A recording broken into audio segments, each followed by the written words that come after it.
Well, hello everyone. Hopefully today's broadcast will be a little bit better than yesterday's. So we're trying to finish up what we covered yesterday. So if you could text in your name to me, indicating that you are watching today, and also to provide some comments throughout today's presentation, I'll know that you participated because that is one of the hardest things that I'm able to do is to prove that you actually listen to the information. And I know that most of you are doing the work that I'm sending out, and I'm appreciative of that because I don't know what the state will accept for online driver's ed. Right now, we're ahead of the curve. I don't know very many driving schools that are actually doing this right now, but I want to make sure that I give you every opportunity to finish as timely as possible. So please try to continue to do the work that I ask you to do. Now, after today's class, once we're done, I will text you a password for the midterm. It does not have to be completed tonight. You can do it tomorrow before tomorrow's class at 4. And as we're talking about classes, we're going to probably have a very shortened class tomorrow. I have a video that I want you to watch. We'll have some reaction to it afterwards. So probably we're looking at a 45-minute class tomorrow. So it won't be as long as what we've got right now. So it looks like we've got a few people coming on. So I'm going to wait for a few people. Val's here, Joey's here. It looks like Owen's here. So we're going to just wait a few minutes. While we're waiting, I wanted to just let you take a look at the screen. I had the privilege of going to Italy in November to visit my son who was studying in Italy for a semester, and this is Florence. And we know that Italy is being hit very hard by the virus. And on a personal level, I just wanted to share that I know that someone in my local area here, that I live in Rochester, someone that I know has been affected by the virus, and he is in the hospital in Massachusetts. So this is serious. This is real. We will get through coming back to school to finish up driver's ed, your other studies, to get your driving done. So just kind of hang in there and do the best that you can with the situation that is at hand. Natalie is here. That's good to see. I'm going to basically try to get right into it. And I think that I worked out the kinks from yesterday. So I've got everything in a queue today. I was trying to drop everything in onto the screen as I was speaking.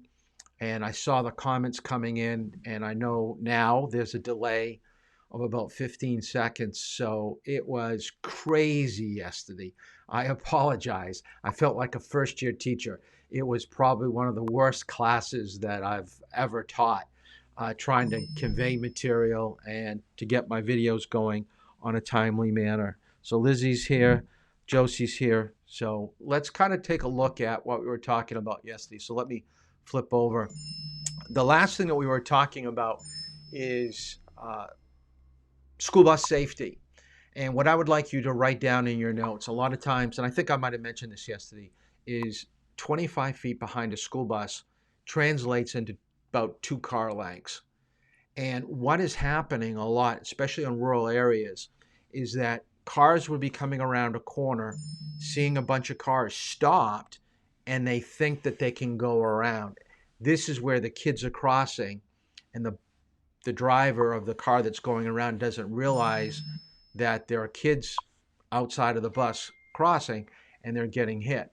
So let's see if this first video will actually play. Oh, Lord, have mercy. Terror at a school bus stop in Tampa this morning. I didn't know which kid to help because there was so many laying on the ground. Witnesses say a speeding car slammed into 5 children and 2 adults, leaving 1 child in critical condition. The driver now in custody. One of 4 accidents at school bus stops in just the past 3 days. In central Pennsylvania this morning, a 7-year-old killed in a hit and run. The driver never even stopping to help. While in Mississippi, this man is now charged with aggravated assault after a 9-year-old was struck and killed. And in Indiana, a community is mourning 3 siblings killed this week crossing the road on their way to the bus. That driver also facing charges. Some 25 million students nationwide ride a school bus, but experts say getting on and off can be the most dangerous time, especially this time of year. Right before daylight saving time ends, it's often dark as children wait in the morning. So reflective clothing or backpacks can help. And teach children to line up away from the street, stay alert, and never assume a driver will stop. A deadly lesson learned the hard way for so many this week. Kristen Dahlgren, NBC News, New York. Hey, NBC News fans, thanks for checking out. Okay, so what I want you to write down in your notes is that the penalty for going by a school bus with its flashing lights on is the same as drunk driving. You get 6 points on your license, and it's a $500 fine. Pretty serious stuff. The other thing I want you to write down, don't think that you will ever get away with it because there's no police officer around. If the bus driver can ID you as the driver and the vehicle that you're driving, they can follow up a day, 2 days, 3 days later and give you a ticket. I had a student in a class that I had probably 20 years ago. Accidentally, he said he wasn't paying attention coming around a corner, saw the school bus and went around it, thought he got away with it, got the ticket, and it was $500. So these things do happen. So make sure that you see those lights. Railroad crossings, you got to look for signs. Now, the first sign that you're going to see when you come up to a railroad crossing will be a circle advance warning. It's yellow and it's going to have the crossbuck. So when you see the X in a circle, that's warning you of the railroad crossing. Now, this is what I want you to write down and remember. You can't be any closer than 15 feet, no more than 50 from the railroad tracks, because if a train ever derails, if you're closer than 15 feet, the train is going to come down right on top of you. All right. Now, not every train track is going to have a guardrail that comes down. Only in the city, but on your rural areas, you'll probably have stop signs. Now, remember, a train can only go in two directions. It can go forward, it can go back. It takes close to a mile when a train is in full throttle to stop. So if there's a mistake with a train, it's because you made a mistake and not the engineer. Look for double tracks, especially in the city. You'll see in the picture that you have on the slide, it will indicate down below that there's another track right behind the train that's in front of you. So as the arm comes up, or if you're at a stop sign, when the train goes by, hesitate for a moment before you cross over. I knew of a person that had a track scholarship in Boston, and he was traveling, running, jogging with headphones on. So as the train went by, he ran behind the train thinking now it was his time to cross the tracks. Didn't realize there was a train coming probably about 60 feet from the end of that train and killed him instantly. So wait a moment, especially if you're walking or if you're in a car, to make sure everything is clear. So let's take a look and see if the next video. The first train car northbound is on fire. We have multiple injuries. 600,000-ton train that could be barreling down and hitting you. We hit a big truck. We're on the ground. It's a horrifying experience. Oh my God! Oh my God! Oh!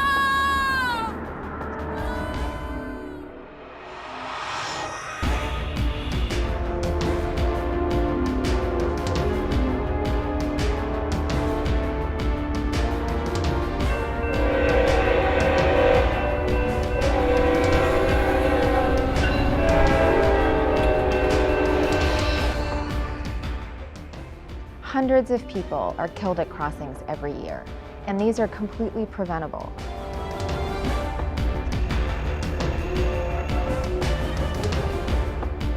One of the ways we can prevent these accidents is for the public to do their job. The emergency notification system provides motorists or pedestrians with a phone number that they can call, and then we'll be able to stop train traffic that's heading in that direction.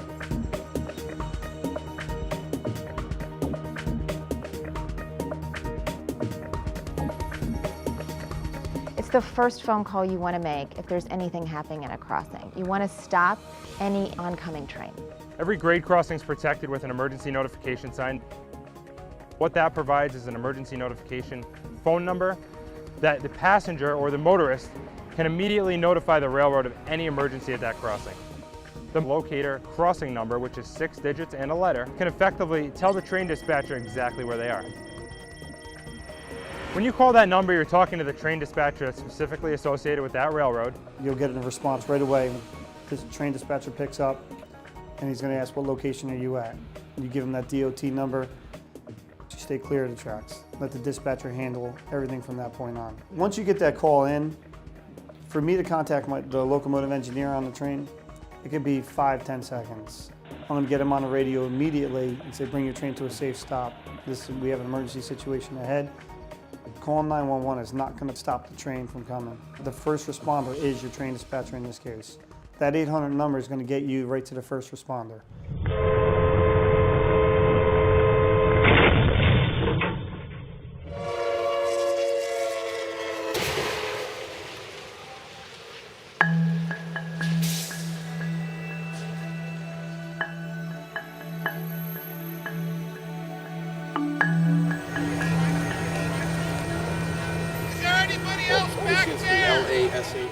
Unfortunately, far too often people get complacent around railroad tracks. That's really a recipe for harm or disaster. If you're towing a vehicle, if you're a fire engine responding to an emergency situation, you still need to let the railroad know that you're in that space, that you are close to the tracks or you're on the tracks.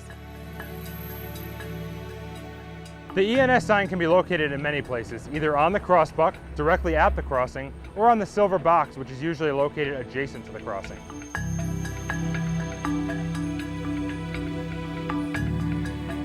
So you should call it if you suspect that the gates are malfunctioning, if you see a vehicle that's stuck on the tracks, if you see any suspicious activity, if you see something that looks out of place, or an object that's obstructing the tracks.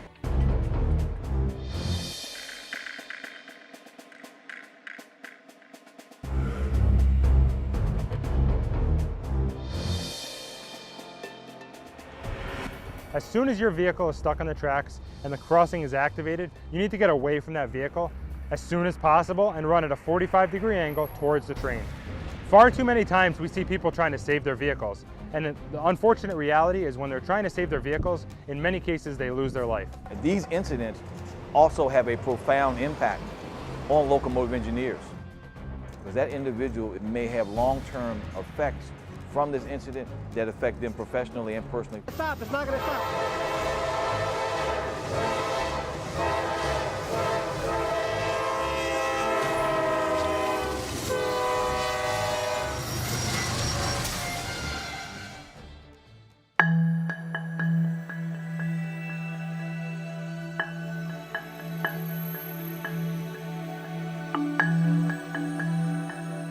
If something happens and you are stuck on the grade crossing, the first thing you want to do is get your car off. So just drive through the gate. The gates are meant to break away, and so you will be able to get to the other side. You never want to be stuck at a crossing. So don't try to get over the crossing until you know you can get to the other side. Don't be stuck in traffic and sitting on a grade crossing, on a railroad crossing, in the path of a train.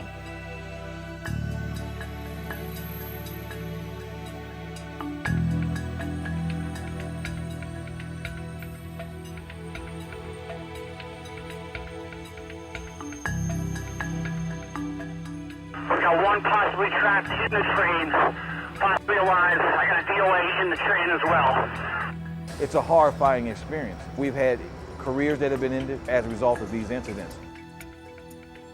Every one of these accidents breaks our heart, and we need to do everything we possibly can to keep people off those crossings and away from trains. A lot of folks look at active grade crossings where you have gates and arms as an inconvenience and an annoyance. Those arms are not there to prevent you from being where you want to be, but to help you get there safely.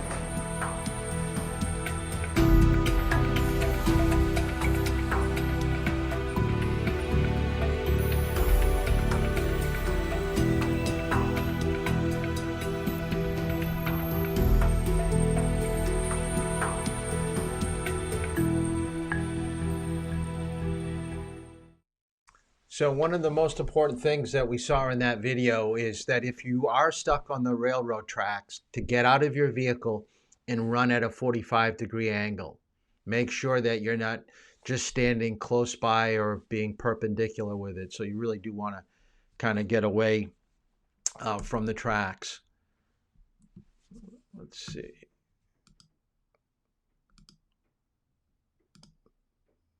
Okay, let's talk about right-of-way. It's one of the most difficult things to really understand in driving.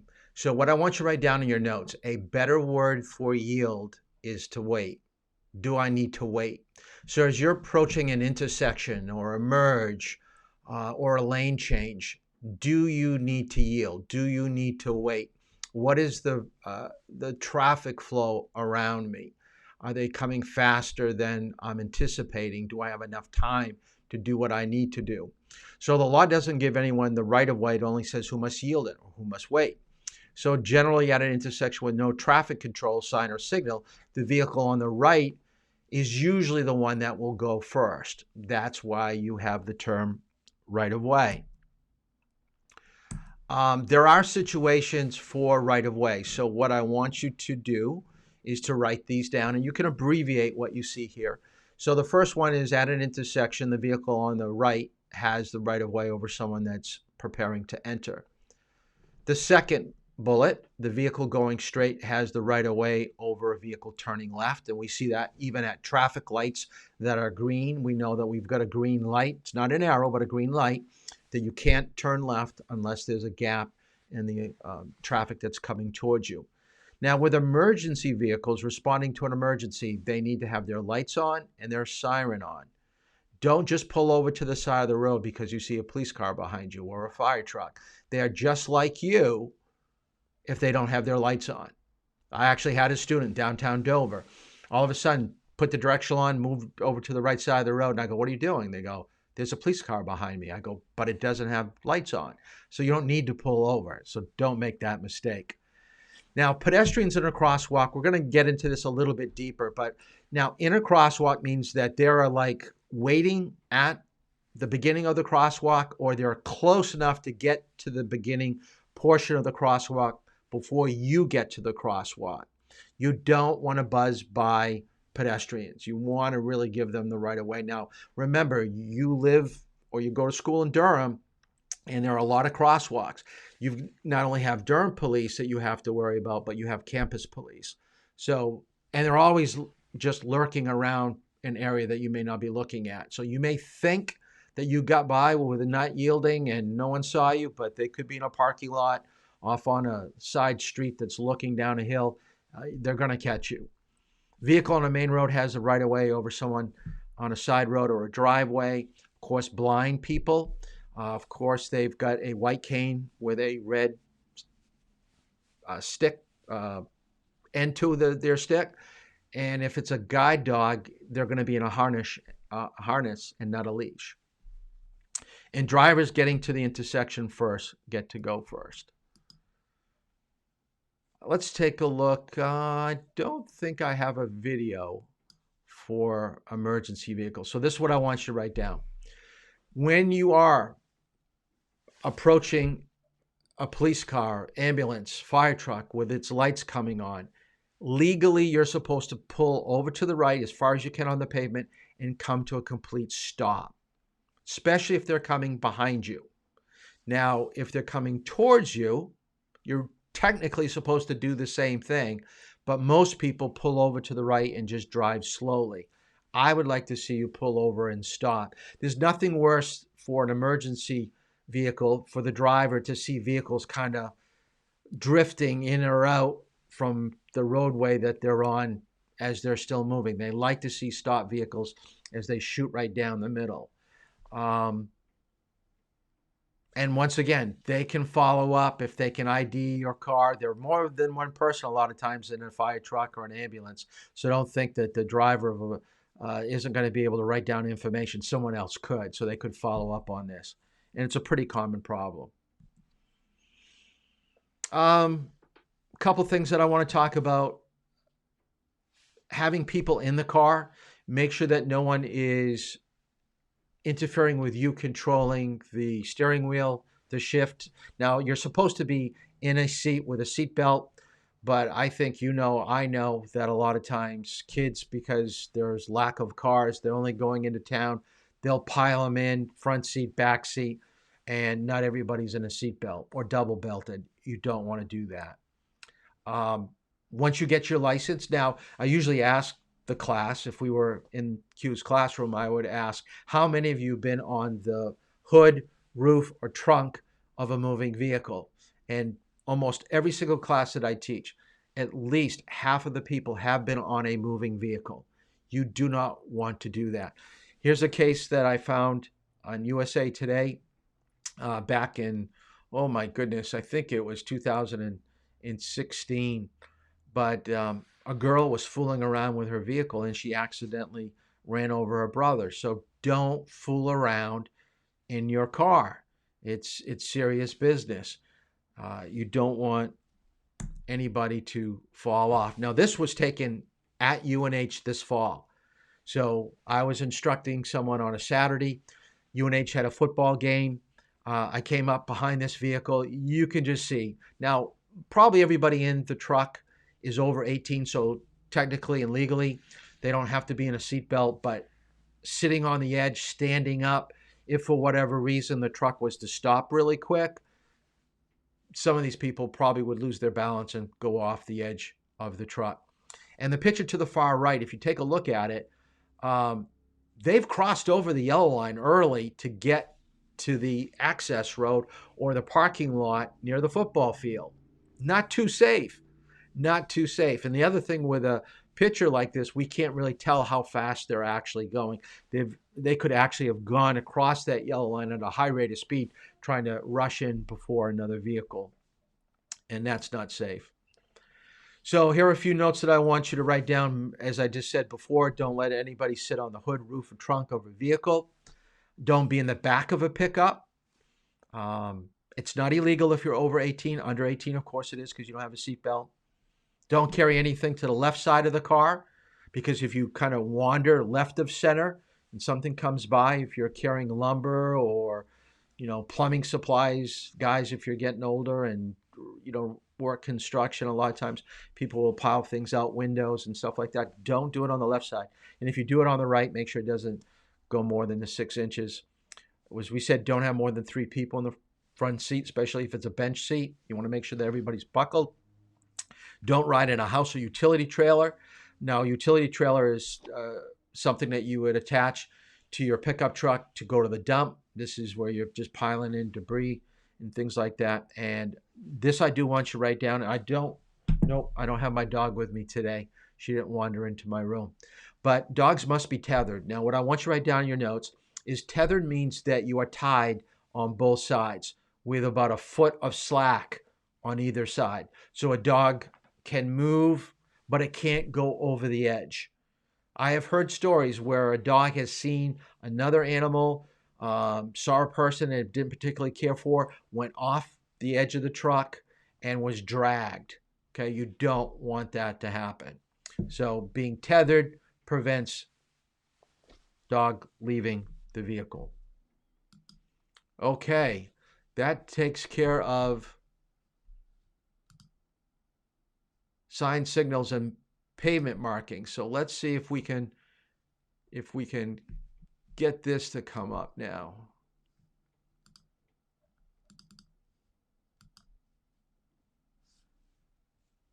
Bum, bum, bum. There we go. All right, stopping. This is a pretty quick overview of understanding stopping. And I always like asking my class, if you're going around 30 miles per hour, let's make it even slower. Let's say 20 miles per hour, like by a school zone. How long from the moment you see something till you step on the brakes and stop the car, how far will you go? So everybody, this is a good activity. So I want everybody, I know I'm not going to be able to see it for a while, but I want everybody to write this down. I want you to write down in a comment area, you're going 20 miles per hour from the time that you see something till the time that you come to a complete stop. How far have you gone? So I want to see some answers on the comments. So I'll just see how much judgment and reality that you have about stopping distance. So with stopping, and I've got down here, you must see ahead to plan ahead. So the whole key to stopping is really picking up what is happening up ahead in the right amount of time, because you're going to be behind your reaction time if you don't see things well. So we had a whole section 2 classes ago about how to use your eyes a little bit better. So hopefully this will help with your stopping distance. So I'm hoping that we'll see some people will be answering the question. 20 feet. Good guess. So time does matter. So I wait to see what's coming. Let's go to another video.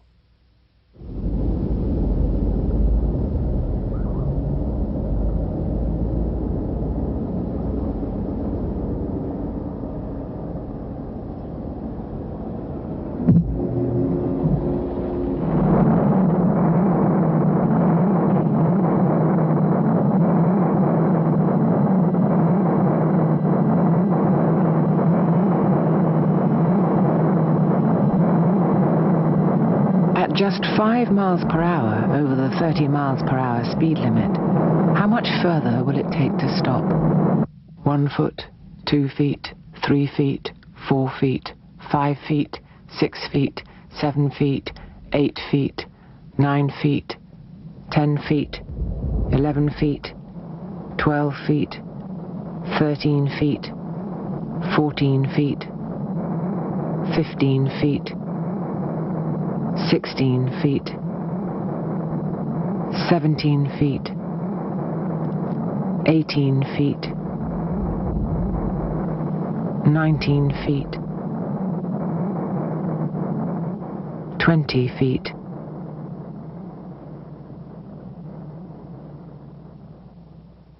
21 feet.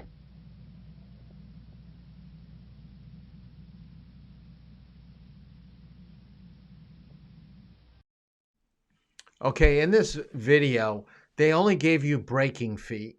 Okay, you still have to consider your reaction. So what I want you to write down in your notes, it takes 3/4 of a second to a second to go from the gas pedal to the brake. Going around 20 miles per hour, you've gone about 22 feet. You go about 11 feet per 10 miles per hour, just reacting, going to the gas to the brake. And as you saw in this little clip here, you need about another 25 feet or so to stop. So that's a lot. That is 47 feet from the time that you see something to the time that you stop. The other thing I want you to write down in your notes is that you should always, in a heavy populated area with vehicles, pedestrians, traffic movement, always go lower than the speed limit. If you drop your speed limit by 5 miles per hour, you're going to gain at least a half to a second more reaction time. You're going to basically help your stopping distance. And we're going to talk about other factors that go into stopping. So let's see if we can get to the next slide. What it would be like if we could go back and change things. So let's take a look at this video about dropping 5 miles per hour. What you're about to see will change your mind about speeding. 2 identical cars, one travelling at 60, the other at 65. A sudden change in the road ahead, and both drivers first react, and then, a moment later, they brake. And things start to get interesting. Down here, the difference is extraordinary. In the last 5 metres of braking, you wipe off half your speed. So this car is still doing 32 k's when it hits. This one also hits, but only at 5 k's.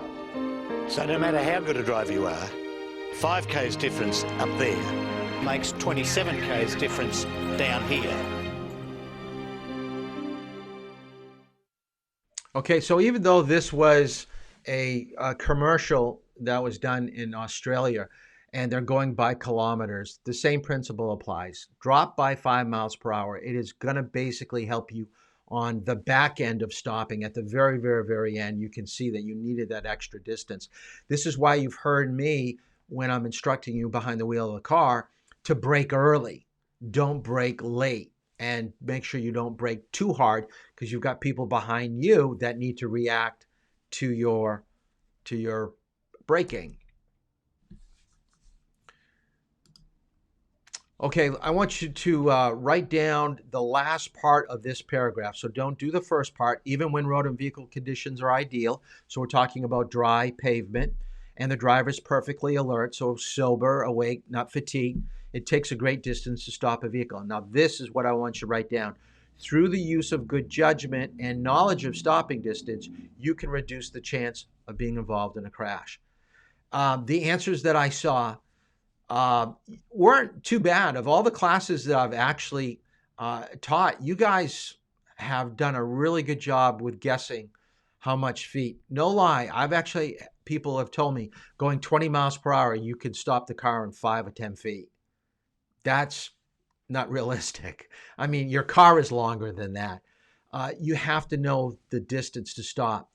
So when you think about 20 miles per hour needing about 47 feet, if you double your speed to 40 miles per hour, you think, I doubled my speed, I've got to double my stopping distance. Actually, it's a little bit longer than that. At 40 miles per hour, it takes 149 feet to stop a vehicle. So it actually triples stopping distance from 20. So the faster you go, don't think that you're going to be able to bring your speed down in the same relationship at lower speeds. It's always going to be triple, quadruple the stopping distance at higher speeds. So when you get up around 60, 70, 80, from the time you see something to the time you stop, it's really unbelievable. So, okay, another thing I want you to write down. To stop your vehicle, 3 things have to happen. We've already talked about the first one. You got to see that there's a need to stop.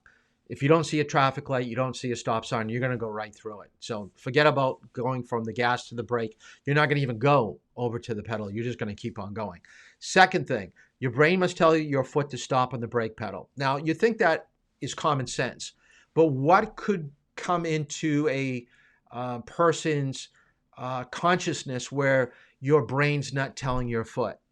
Fatigue, distraction because you're looking down at your phone, so your mind is split to something else. Once it looks back at the road, it's going to start talking to your foot and your hands and everything, but there is going to be a little bit of delay. Alcohol, drugs, anything that's going to slow down that process to go from the accelerator to the brake pedal is going to slow you down. And then lastly, your foot must move to the brake pedal to operate the brakes correctly. Make sure you write down correctly, because it makes no sense to go to the brake, to stop behind a stopped vehicle in front of you, hit the brakes, and then hit the car in front of you. That's not going to work. The person that you hit's not going to like your excuses. Well, sorry that I hit you. I was on my brake. Well, you weren't on your brake and using it correctly. You've got to use it at the right amount of pressure. I keep on forgetting what I've downloaded for videos. I don't think we need this one. So we're going to go ahead. Don't need this one. So this I do need you to write down for the midterm. Okay, and this is also in your state manual. So if I go too fast, because I know there's a delay, it's in your manual. So human reaction, the time it takes from the moment you see a danger until you step on your brakes is called reaction time. The distance your vehicle has traveled during this time is called reaction distance. And as I said earlier, it takes about 3/4 of a second to a second to have that reaction. So you're better than I am right now. You're better than your parents. Your reaction time with your hands and your feet should be a little bit better than an older adult, although you don't have the knowledge of when to stop, so we can probably still get to the brake a little bit quicker than you. The last 2 definitions I want you to write down is braking time. This is the time it takes from the brakes and the friction between the road and the tires to stop your vehicle. And braking distance is the distance that your vehicle travels during this period of time. So there's 4 components: reaction, time and distance, and then braking time and distance. And we've got to add those up to give us our total amount. And I'm not going to really test you on the midterm on the feet, but like I said, I do want you to have a basic understanding of the concept of why there is a human part to it, and that's your reaction, and then there's the physical part of your car. So when we talk about the physical part of your car, what are the different components on your vehicle that is going to help you stop? And are all cars created equal? So let's take a look at that real quick. Let's get out of this first. Okay, other factors. Road surface. So if you're driving like last night, it was snowing, it takes a lot longer to stop. How good are your brakes? This is why we have car inspection. As we said, snow. Other factors would be tires. It could be your emotional condition. Maybe that you're distracted. Maybe you're depressed and you're not focusing well. All these come into play. So let's talk about tires. That would be another factor. One of the most important components is the contact your tire has with the roadway. I always like asking this question. If you had two cars that were identical and you put brand new tires on one car and you had completely bald tires, I mean no tread at all on the other vehicle, and they were side by side on a speedway and they were racing down the speedway at the same speed, let's say 55 miles per hour on dry pavement, which vehicle would stop first? Most people think it's the car with the good tread. Actually, it's the tire that has no tread because you have more contact with the roadway. If you ever take a look at NASCAR, any type of high performance vehicle that is racing at really high speeds does not have any tread. So what I want you to write down in your notes, the only reason why you have tread is because you need the tires to push away water and snow. So it has to do with weather. Tread has to do with weather. It doesn't really provide more traction. Now, if you have a slightly bald tire with a little bit of tread and you've got snow or rain, you're not going to be as effective as pushing that snow away and creating a good footprint or contact on the roadway, and your car is going to start to slip and slide. And later this week, we'll have driving in bad weather. That will come up, so we'll talk more about that. But let me just show you this last video clip about tires. Let's see if I get this up. We tested the effect worn tires have on stopping distance. 60 miles per hour on a wet road. 3 sets of tires, each with different tread depths. And 1 professional driver. When the driver accelerated to 60 miles per hour, watch what happened when he tried to stop.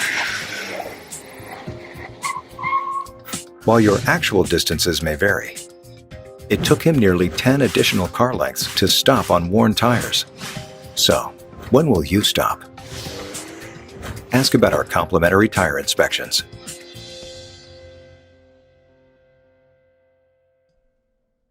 I thought that would actually put it in good perspective of the tire depth. And also in your notes, you should write down the minimum that you need for tire depth to pass inspection is 2/32 of an inch. And if you take a penny from the top of Lincoln's head, and I should have had a penny today. I don't think that I have one in my pocket. If I can find it really quick, I might have one. Yeah, I do. So I'll put this up to the camera. Can't see the penny too well, sorry. But from the top of Lincoln's head to the top of the penny is 2/32 of an inch. So if you ever want to see what your tires are like, you've got the measuring tool. You don't have to find a ruler or anything to do that. So use your penny. That's a good gauge. Now, any portion of the tire that has that, it's just not going to work. The next thing that we want to go over is, let's see if this works. Let's get over to speed. All right. The last section we're going to cover today is speed. So, is going the speed limit always the safest speed to travel? Good question. We have speed limit signs, so they must be important. Yes, they are. But you've got to remember and write this down. Speed limits are only for ideal weather and traffic conditions. Anytime you have heavy traffic, slower speeds. Bad weather, slower speeds. So we're talking about maximum. You know my philosophy with speed, that we're trying to go the speed limit all the time, but we know because the road is going to go up and down with hills that there's going to be some fluctuation. Do not let your car go any faster than 5 over the speed limit, any slower than 5, but maintain a good speed at the speed limit. So let's take a look at speed. Oh, this is everybody loves this video. This was actually a commercial that was done for Pepsi. And a lot of people, I like asking this question in class. So if I had you in class, I would ask you, have you ever been in a vehicle going 100 miles per hour? And I've always had at least a few students in every class that have been in a car that's close to 100 miles per hour. So maybe in your comments, if you just want to do a thumbs up in the comments, yes, you have been in a car going 100 miles per hour. Remember, your parents probably they're not viewing this, so they don't know what you're saying. So I wouldn't put it in the comments. Maybe you could text it to me. But I would say more than half of my high school students have been in a car where it's been going close to 100 miles per hour, usually with friends, although sometimes we hear parents may go that fast. And if you've ever been to Europe, we know that's legal on the Autobahn and other places. You can go pretty fast. But you got to remember, we just talked about stopping as fast as you can go, and cars can handle that speed, but you're also going to have to bring that speed under control. A lot of people ask me, knowing I'm a driving instructor, does it ever make you nervous driving with a student? And yes, it does at times, especially when they're getting to a speed where I know that they're not in control of the vehicle, that I sense that they're going a little bit too far to the right, a little bit too far to the left, they're taking a turn a little bit too fast, that you can see me kind of do like your parents. They're just kind of, putting their hands on the dash a little bit. So I want to show you this commercial about being nervous with someone going fast, but at the end, you'll see that it's going to switch. He's really not that nervous after he finds out something. So let's take a look and tell me what you think of this. Oh, wow. Yeah. Nice and easy. You'll just head on out and whenever you're ready. Are you ready to go ahead and drive? Okay. Yeah, sure. Oh, whoa. That's all right. A little more than I'm used to. Yeah. Oh, it's got some power, so just get a feel for it. Okay.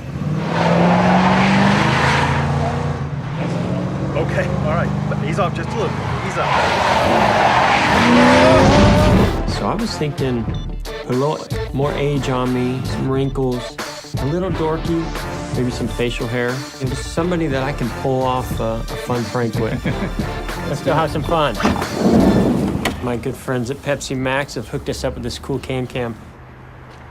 So these are the glasses cam to show you everything that I see. How you doing? Hello. I'm Mike. Steve, nice to meet you, Mike.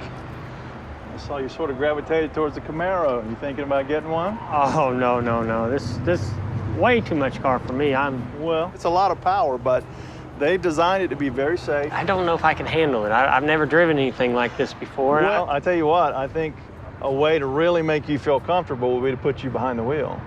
You're good. What are you driving now? Oh, just a minivan. Oh, yeah. What am I You're not signing obligated. here? You're sure? It's just a checkout sheet for a test drive. You're not obligated to anything.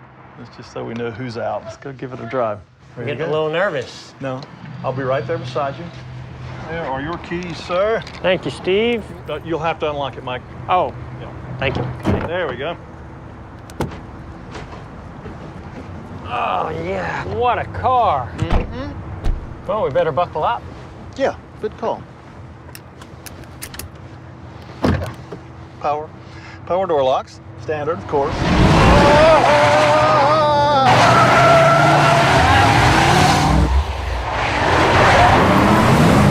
You are liable for any damages to the vehicle, so please stop the car, or at least slow down. Slow down. Slow down. You can't go through that gate, Mike. Stop! Stop! I'm gonna get you.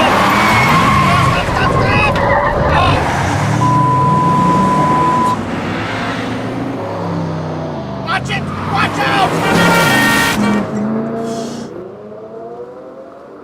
You're gonna wreck this car, and you're liable for it if you wreck it. Mike, stop the car! Stop the car right now! Not up here! Yeah! No, oh my God!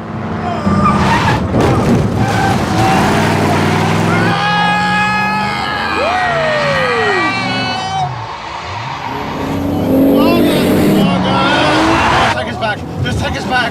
Oh, no, You all right over there, Steve? Oh, you're an idiot. I'm going to kill you. Oh, stop. Oh, God almighty.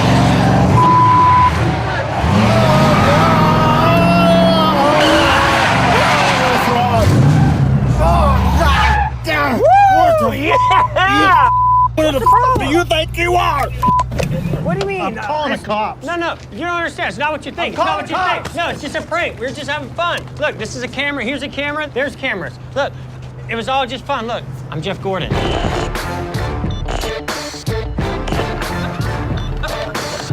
Sorry, man. Sorry. Can we do it again? Yeah. Let's do Okay, so his opinion of what just happened changed at the very end when Jeff took the mustache off and says, I'm Jeff Gordon. I'm a professional race car driver. I'm in control at all times. But at the time, he didn't think that he was. The thing that I want you to write down is that once you become a licensed driver and you've got friends in your vehicle, you've got to listen to how they feel. It's their life too, okay? You just can't drive the way that you think is right or trying to have fun in the car. At times, emotion gets into how you drive. Once you got your license, you're not thinking about safety or laws anymore. You're just thinking about who do I have in the car? Let's have a good time. Let's see what the car can do. So you really don't want that to happen. So who was in control? Jeff was in control the whole time. Okay. And it was quite funny. So the definition for safe speed, don't write this down. It's one that allows you to have complete control of the vehicle at all times. So whether you have a blowout, an animal comes in front of you, a pedestrian, you still should be able to handle the car. That's what you want to be able to do.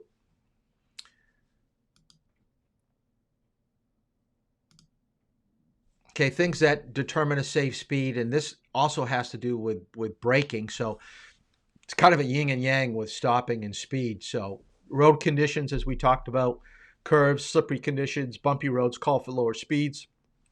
How well you can see, darkness, rain, fog, snow, intersections, hills, curves, parked vehicles keep you from seeing well and call for a reduced speed. And how much traffic there is. So remember, 5 miles below the posted speed limit all the time when you're in a heavy traffic situation. So if it's 30, 25, if it's 35, go to 30.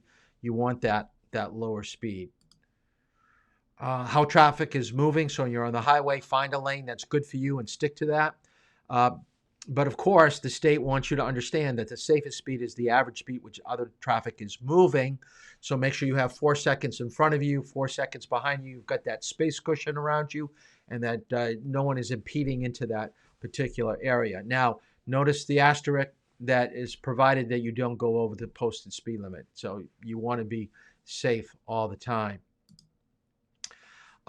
Just like with braking, brakes, suspension, tires, your physical, mental condition, sprains, fatigue, emotional state, drugs and alcohol will come into play with speed. And by the way, it is one of the leading causes of fatalities for people in your age group from 16 to 24.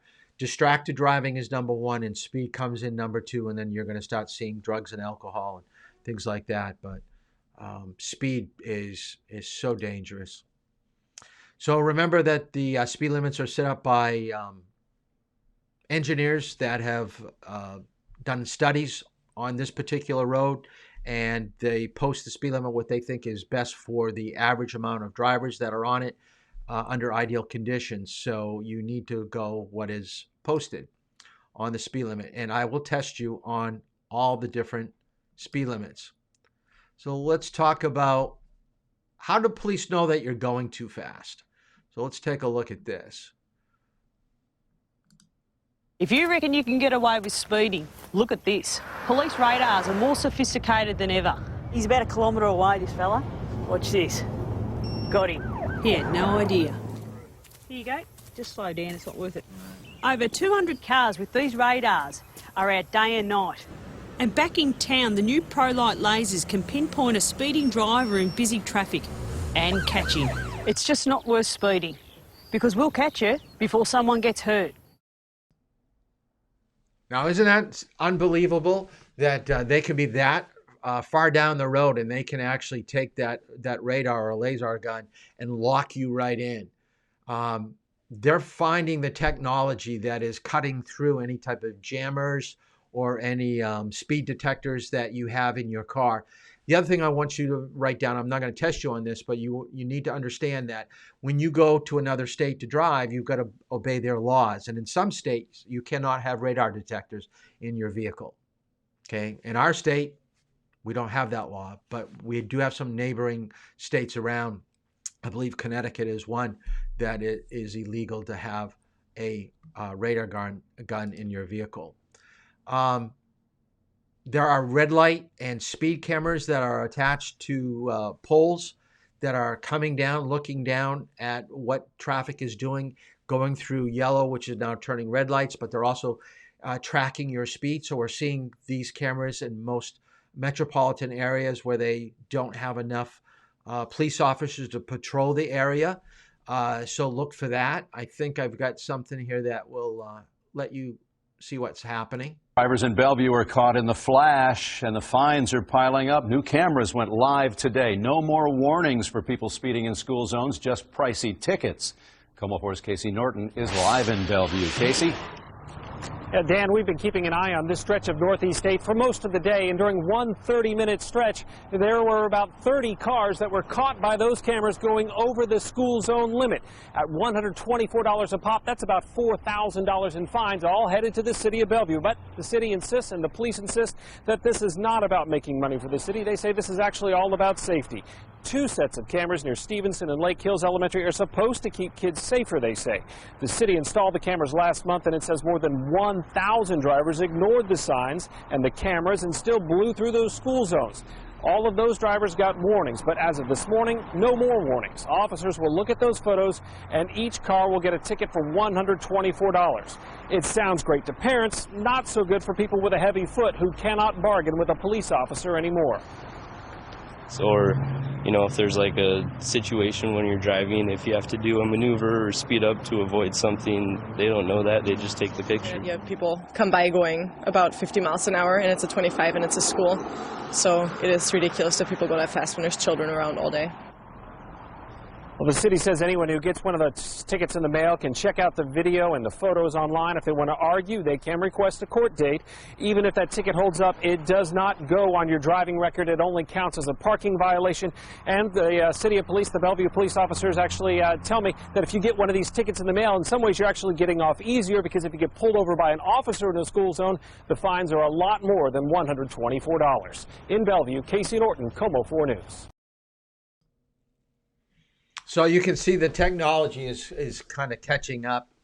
The other thing that I want to tell you about the speed cameras is that if you give your keys to somebody else, they're using your vehicle. They send the ticket to the license plate number, the registration address. So it's your vehicle, but let's say that your sister is driving the vehicle. They would probably throw out that ticket because you don't have to say that's my sister. So they've got to match up the driver with the registration address. So if it's a match, they keep it. But you got to remember too, that as fast as that camera can recycle and take another picture, they're getting someone going too fast. And they're not just setting it if it's in a school zone. If it's 25 and you're going 26, 27, you're going to get a ticket. They're probably going to give you a little bit of a cushion to have some fluctuation. So they may set it at 7, 8, 10 miles over the speed limit. And then if you're going over that limit, then you're probably getting that ticket. But like they said, you're going to be getting it in the mail. And this is the wave of the future. So let's take a look at how radar actually works. Now, let's talk about our state. In our state, there are multiple ways that they can catch you for speeding. So I want you to write this down. the easiest is a radar gun. So they actually have something, and they hold it out the window. I'm going to just use my clicker here. They just hold it out the window. They line you up, and it gives them a reading. They've got your speed. So radar and laser, it's usually with a gun. They can actually set it on the vehicle, pointing backwards or front. It's kind of multi-directional now. Laser's a little bit more accurate, as you'll see in the video and the other thing. But what most people don't realize, that they use aircraft. So write down aircraft. What they do is that they'll mark off a highway in like quarter mile, half mile sections. So as you're traveling on these roadways, they're timing you from one point to another point. And they've got a calculation, so they're using a stopwatch. And if they find out that you're going above the speed limit, there'll be a police officer further up the road that will have his blue lights on. He'll come get you, or what you may see is he's outside of the cruiser and he's just pointing at you and saying, you pull over. No, you keep going, you pull over, and they're just going to start, writing out tickets. Now, a lot of times they work in a tandem, which means that you're not quite sure it's you. You go, do you really want me to pull over? Is the ticket for me? So you drive by the police officer. He could get on his radio and say, the blue Ford that went just by, pull them over. They didn't stop for me. So make sure you understand, if he doesn't want you, he'll wave you on. So if you think it's for you, you better pull over, because you don't want to have an angry police officer saying you're going too fast and that you disobeyed the police officer that tried to pull you over up the road. So let's take a look. And how does radar actually work? Hi, I'm Bo Babkin. We're coming to you from the Cottonwood Heights Police Department in Utah. The next question is, how does a radar gun work, or how does radar work? There's two different types of radar in our world right now, and there are others, but the two I'll talk about is, one is regular radar, which is a frequency-based type of radar, and then we have LiDAR, which is laser, which is the acuity of a laser radar gun is pretty close to being perfect. I mean, you can, from many, many hundreds of feet, you can put a laser on the front of a license plate and measure how fast somebody's going, as opposed to the other one I talked about briefly before, and that's the regular radar, or the frequency radar, where it sends out a frequency and it calculates how fast somebody's going. Sometimes, or most of the time, an officer will be standing stationary, and that machine will measure the speed of a vehicle and how fast it's going. There are other situations where we can measure the speed of a vehicle as well, when a patrol car or a police car is going in one direction and a car is coming in the other direction. That machine that's being used is measuring the speed of the actual vehicle that's going to measure it, and measuring the speed of the vehicle coming towards. So it's really quite a machine, and I know we don't have enough time to really explain all of it, but I know they work very well, one on frequency, one on laser beam, if you will. So that's how radar and laser actually works. So you've got to understand, there is no such thing as speed and enforcement entrapment, which means that they're hiding, so that's illegal. No, they can do that. That is legal. You're just going too fast. They're not trying to make you do something that you normally wouldn't do. So don't think that they're trying to trick you into going too fast. You're doing this on your own. Okay, this you do need to know. Okay, you do need to know this for the midterm. With a school zone, the speed limit is 10 miles below the posted speed limit 45 minutes before the school opens and 45 minutes after the school closes, or when you see flashing yellow lights. The thing about the flashing yellow lights, they're on a timer, which means it knows the time of day. It doesn't know what day it is. So it may be like teacher workshop. There is no school. The lights are going to be on. It could be school vacation, like in April. It will be on at 3:30, near the elementary school. It just knows it's 3:30. So you technically don't have to go that speed limit, even though the light is on, because there is no school. But if you see the lights, you should be going the speed limit if there is school going on. City or an urban area, urban business, it's 30 miles per hour. That's the maximum. It can be 25, it can be 20, like in Portsmouth, it can be 15, but the maximum can only be 30. Rural country area would be 35 to 50. We know on Route 108 and 155, we have zones of 40 and 50. So we know there is some fluctuation, so make sure that you pay attention to your signs. On a highway, the minimum is 45, the maximum is 65 in some posted areas. House trailers must not go faster than 45 on the roadway. Actually, on some parts of the highway now up north, we've got 65 and 70 in some parts of New Hampshire on an interstate. This is showing you what it's like in other parts of the country.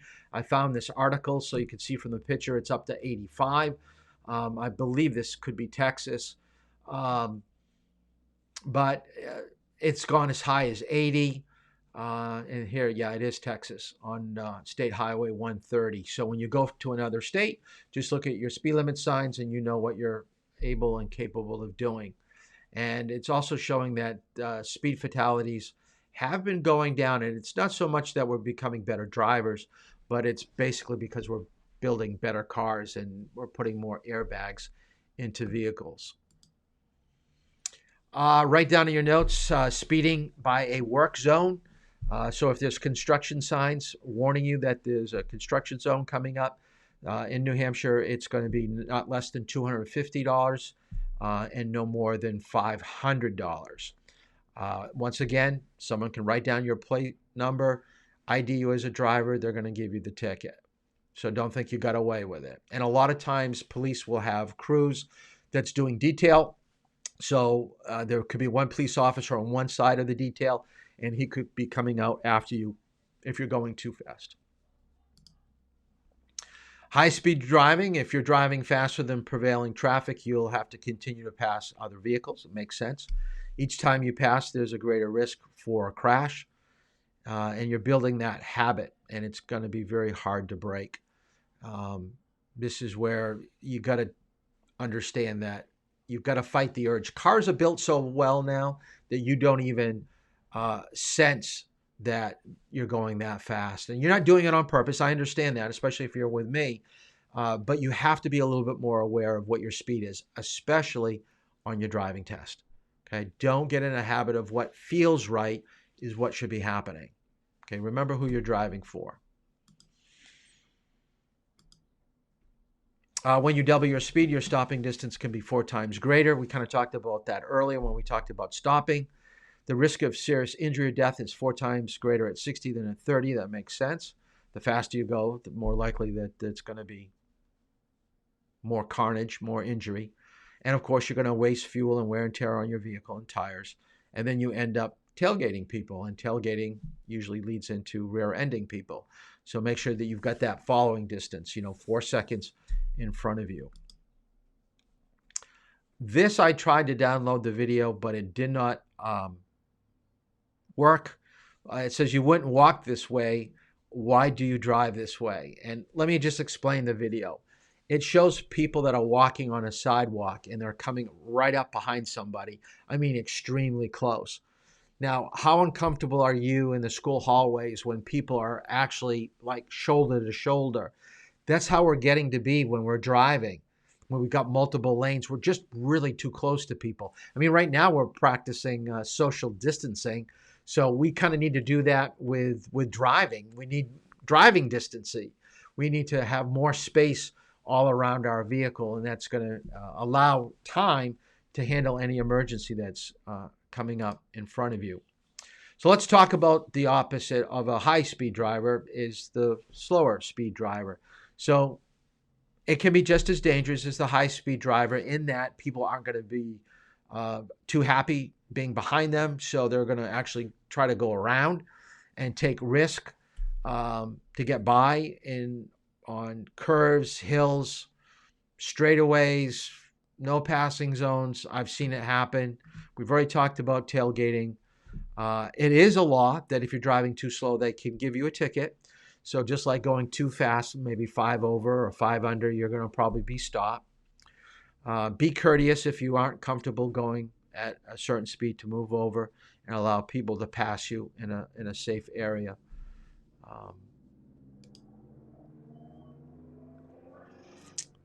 This didn't work either, and that didn't work. So let's talk about what to do when you're being stopped by a police officer. You're going to take a look at this. It's not if you're going to be stopped by a police officer. The question is when you're going to be stopped by a police officer. So I want you to write down a few things here. First thing, pull well off the road in a safe area. There's nothing that's going to make a police officer more angry is if he walks towards your vehicle and he feels unsafe. This is why a police officer, when he pulls you over, that he's, let's see if I can get my hands up here. You see how my hands are staggered? This hand right here, that's the police officer. He's sticking his vehicle out into the flow of traffic. So when he walks in front of his vehicle acts as a shield. So if you don't pull over that far, his vehicle is going to be more out into the roadway and he's not going to be too happy with you. So make sure you find a place. Look for a driveway. Look for a parking lot. You can drive down the road. You don't have to stop right where he's pulling you over. Okay, so go a little bit further down. Especially at night, go someplace where you feel safe. Okay, stay calm. You don't know why he's pulled you over. Remain in the vehicle and have both hands on the steering wheel. Okay, make sure your hands are visible. Because anytime you do something like this, okay, have you ever had a student get a speeding ticket? I'll answer that question right now. We'll come up a little bit later because there's a lag. Natalie, we have been stopped for speeding, but we've never gotten a ticket. We have only been given a warning. Thank you, thank you, thank you. Because it would be going to me. It would be going to me. You are driving on my license. Every time an officer pulls us over for going too fast, he looks at me and he says, why are you allowing that student to go too fast? And the police officer says, you have a brake, make the student go the speed limit by using your brake. I don't like using my brake unless I absolutely have to. I want you to do it. So a lot of times I'm telling you, watch your speed, look down. But yes, we have been pulled over a few times. Hasn't been for a couple years. Reduce documents that they want. So make sure you have this down in your notes. They're going to ask for your license and your registration. So you're going to probably have to reach into your pocket, get your license. And remember, registration is going to be in your glove compartment. You should have it in your glove compartment that you can go right to it. The other thing, too, is that when you go to your glove compartment, don't be surprised if you see a police officer kind of grab for his gun, especially if you're a male. Because they think, okay, what has he really got into that glove compartment? So a lot of times they're going to say, okay, open up the glove compartment and pull your hands away. And he'll just take a look at what's inside the glove compartment, and then he'll let you go back in and go for it. The other thing, too, is that if he approaches your vehicle, especially at night, knows that you're a young person, especially a male, they may approach from the passenger side and not the driver's side. So don't be surprised if you see them do that. Another thing that they do is that they always push down on your trunk to make sure there's nobody in it. The other thing is they want to leave evidence, their fingerprints on your vehicle once they've pulled you over. So a lot of times they're going to call in your plate number and they're going to talk to dispatch, and then they're going to get out of their cruiser, come to the vehicle and leave that fingerprint on your vehicle. So remember that. Now, I've had debates with students on this. You can tell a police officer whatever you want. You have free speech. But my philosophy, don't lie, cry, or make excuses. If they ask you, do you know why I pulled you over? Answer the question. No, I don't. I really don't know why you pulled me over. It could be very honest. Let's give an example that you're going to school. I think every Durham police officer knows that school starts a little after 8 o'clock. So if it's 8 o'clock or 8:05 and they pull you over for speeding and they go, do you know why I pulled you over? You're going to probably be honest and say, yeah, I'm late for school. I was probably going too fast. I'm sorry, officer. Okay. If you say, I don't know, why don't you know? Okay. If you were going too fast, you go to this school and they'll look at your license. You've had your license for 2 months, just got out of driver's ed. You don't know what the speed limit in this area is. You don't know how to go the speed limit. They may want to, write you a ticket and teach you a lesson. So my philosophy is, if I really know, I tell the truth. I don't want to be caught in a lie, because what lies usually do are leading to more lies. So just don't lie. The other thing is, don't bribe an officer or make them feel inferior to what they're doing. I've heard stories where people will say, I know the police chief, or my dad is connected to the town manager, or when you're trying to show an officer that this ticket that you're giving me isn't going to stick, that doesn't usually happen anymore. You can't really get out of a ticket anymore. And depending on what you do, you really can't. Okay, maybe back 10, 15, 20 years ago, that was pretty common. But as far as I know, if a police officer writes out a ticket, you're getting a ticket. So don't do anything that's going to come back at you or your parents when you talk to a police officer. And I would be polite. I would be polite. And you do need to speak up. You need to let people know that you're a responsible person. So when someone says, hey, can you watch your speed? You should be able to be big enough to say, oh, I didn't realize I was going that fast. I didn't know if it made you feel uncomfortable, and then adjust your speed. Listen to what people are telling you. Get the feedback from parents, friends, even after you're a licensed driver, and adhere to that, because in the long run, you'll be better off for it. I think what I'm going to do is, I think that brings us to the end of today. I did want to show a lengthy video. It's probably right around 25 minutes, but we're not going to do that today. So tomorrow's class is going to basically just be the video and some questions that you're going to have to react to the video that I'm going to show you. I found it's one of the most emotional videos that I've seen about speeding. It's about a group of high school girls that were in a car and they were having a good time. They were going too fast, trying to get a thrill of having the car kind of get a little bit of air. And as you can imagine, they lost control. They went off to the side of the road. So I don't want to say anything more about that video, but that's what we're going to watch tomorrow at 4 o'clock. And then we'll kind of break it down just a little bit after it. So the class won't be that long tomorrow. But for homework, review what we went over today, because some of the things that we went over will be on the midterm that I'm going to give you. Like I said, after I sign off from this session, I want you to go to your phone and text me, and that way I'll be able to send you the link.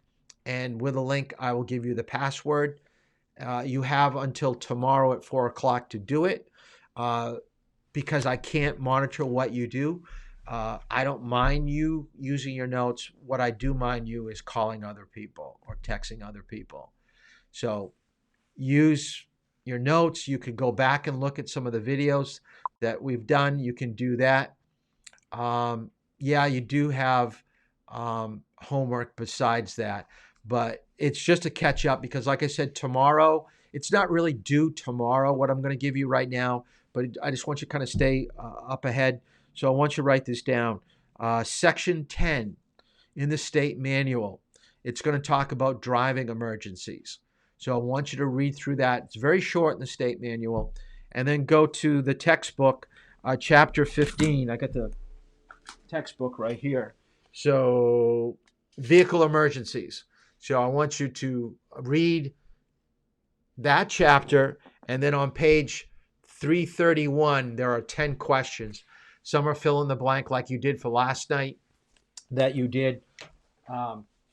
So have that ready for Thursday's class, because we're trying to catch up, because we didn't have a full week of classes. It took me a while to get this program and download it. So the other thing I'd like you to do in the comments right now before we go off is, was today better than yesterday? Was the technical problem solved? Were you able to hear me? Did the videos run okay? Are you getting the information? Am I going too fast? You know, hit the like button. I really wanted you guys to subscribe. This is helping me to do this. I can't tell you how long it takes me to transfer what I have from my classroom to put into this. No lie. We've been here for about an hour or so, hour and 15, 20 minutes. It took me 3 or 4 hours to get all the videos logged in, change the format. So I know it's hard on you doing online regular school and now doing driver's ed, but I just want to say thanks. Thumbs up for bearing with me and helping me out. I really want this to work. I want to be able to give you guys credit. So when we do get back in the car, I can just focus on driving and we won't have to meet in the classroom. And technically, I'm able to at least get through the material a little bit faster because I don't have to take comments. So it's really going a lot quicker. So this hour and 20-minute class really translates to a 2-hour class when you think of some of the videos that I wasn't able to have go through and not listening to the comments that you had. So thanks a lot, guys. I really appreciate it. I hope you're making the best of the situation and good luck on your midterm. And I look forward to saying you're going to have to log in like you did with a email, and you only have one shot at it. So, go back, look at your questions. And like I said, it's open book. Best of luck to you. And I can't wait to see how you did in the first half of this class. So we'll see you tomorrow, 4 o'clock. Have a good night.